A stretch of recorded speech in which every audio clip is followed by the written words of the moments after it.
Baleshwar FM college रे जो घटना घटी जो छात्री आत्माहुति देवाई जो उद्यम कर वर्तमान एम्स रे जो तांकर चिकित्सा चली परिस्थिति जटिल अच्छी एवं से मेडिकल टीम गठन करा जायछि एवं समाने तांको चिकित्सा करूछंती। दिल्ली रो एम्स रे जो स्टैंडर्ड रो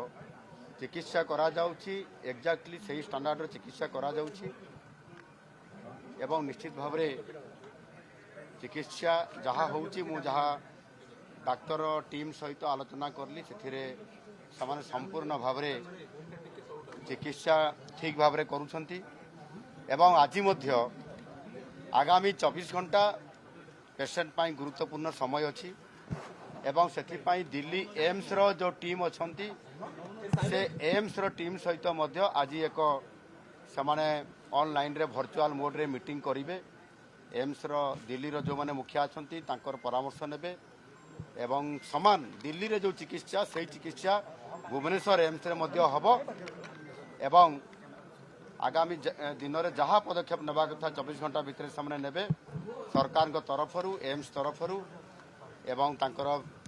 झीवर पिता माता बापा माँ एवं तांको भाई तांको सहित आम कथा हलु तांको आश्वासना देइछु एवं ये चिकित्सा दिल्ली भलिया ही हबो। द्वितीय कथा होची सरकार मध्य निष्पत्ति नहीं जे आवश्यक हेले ताकू एयरलिफ्ट देकरी दिल्ली एम्स को नवा पाई किंतु वर्तमान परिस्थिति जहाँ अच्छी दिल्ली एम्स को नेला भलिया परिस्थिति टिके नॉर्मल को आसी ना एणु जदि नॉर्मल को आसी जाए ताले दिल्ली को भी आगामी समय करा जाई पारे। बाकी जो माने ये जो परिस्थिति है जो घटना होती कॉलेज रे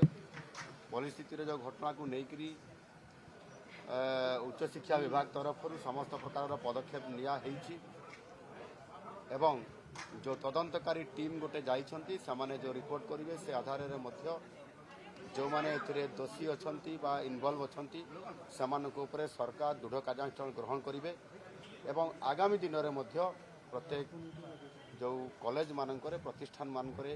ई प्रकार गोटे हरासमेंट करा जाउछि झियो मानकू एवं सेथिरे